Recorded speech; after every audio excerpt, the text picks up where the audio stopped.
Kumusta po kayo? Bago po ang lahat, first things first.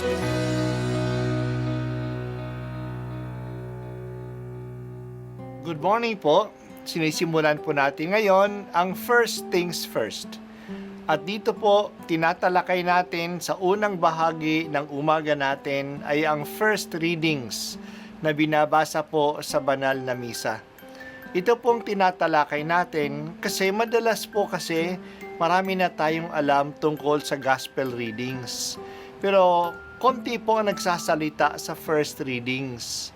Pero ang first readings, bahagi din po yan ng Biblia, ng banal na kasulatan.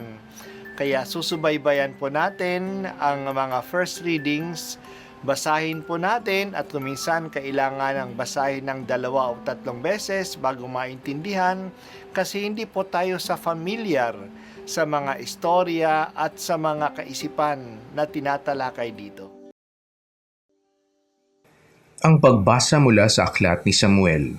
Noong mga araw na iyon, nang maawat na si Samuel, dinala siya ng kanyang ina sa templo sa Silo.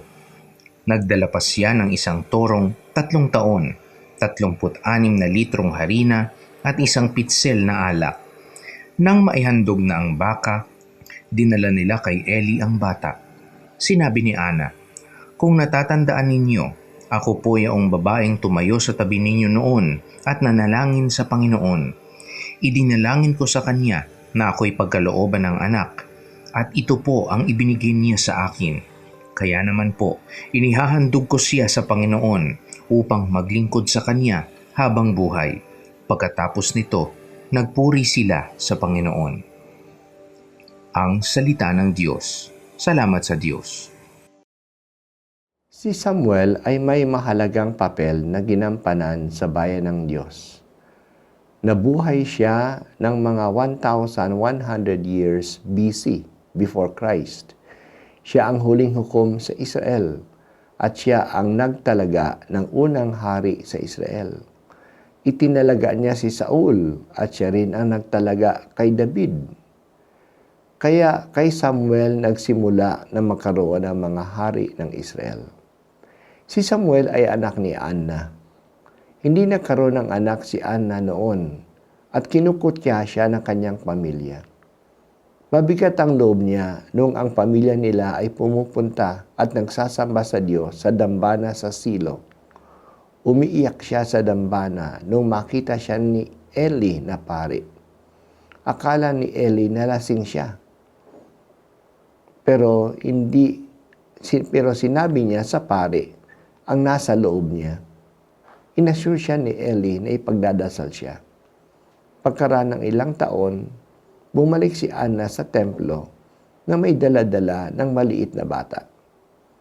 Nag-alay siya ng toro, ng harina at ng alak. Hinanap niya si Eli at nagpakita sa kanya. Pinaalaala niya ang nasyayong babaeng hindi magkaanak na umiiyak sa dambana. Ngayon, dala-dala na niya ang anak niya, si Samuel.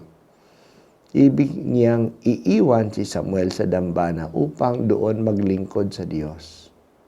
Ginawa niya ito nang bukal sa kanyang kalooban.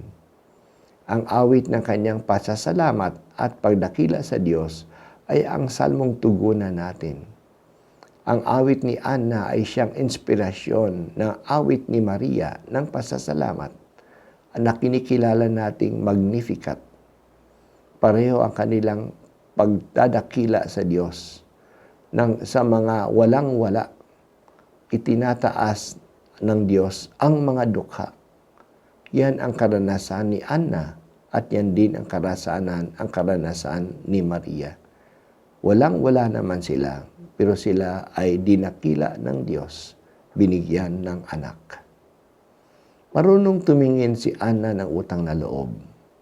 Kinikilala niya ang kaloob ng Diyos at nagbabalik handog siya bilang pasasalamat at bilang tanda ng kanyang pagtitiwala sa Diyos. Ibinilik niya ang bata ng biyaya ng Diyos sa kanya. Hindi naman siya pinabayaan ng Diyos. Binigyan si Anna ng iba pang mga anak. Kung talagang kikilalanin natin Marami tayong mga biyaya na ibinigay ng Diyos. Madalas, binabaliwala natin ito. We take them for granted, so we do not come back and thank the Lord. At hindi nga tayo nagbabalik handog. Parang mabigat sa loob natin na magbigay sa Diyos. Kasi akala natin, atin na lang ito. Hindi natin kinikilala na ang mga mayroon tayo ay bigay ng Diyos. Kaya tayo sa totoo lang ay mga katiwala lamang. Hindi mabigat na magbigay sa Diyos kung kinikilala natin na galing naman sa Kanya ang ibinibigay natin sa Kanya. Yan ang ginawa ni Anna. Patuloy mong ipaalaala sa amin, O Diyos, na kami ay mga katiwala mo. Kilalanin sana lagi namin na kung ano ang mayroon kami ay galing sa iyo, na siyang pinanggalingan ng lahat ng kabutihan. Turuan mo kami, Panginoon, na magbalik handog sa iyo.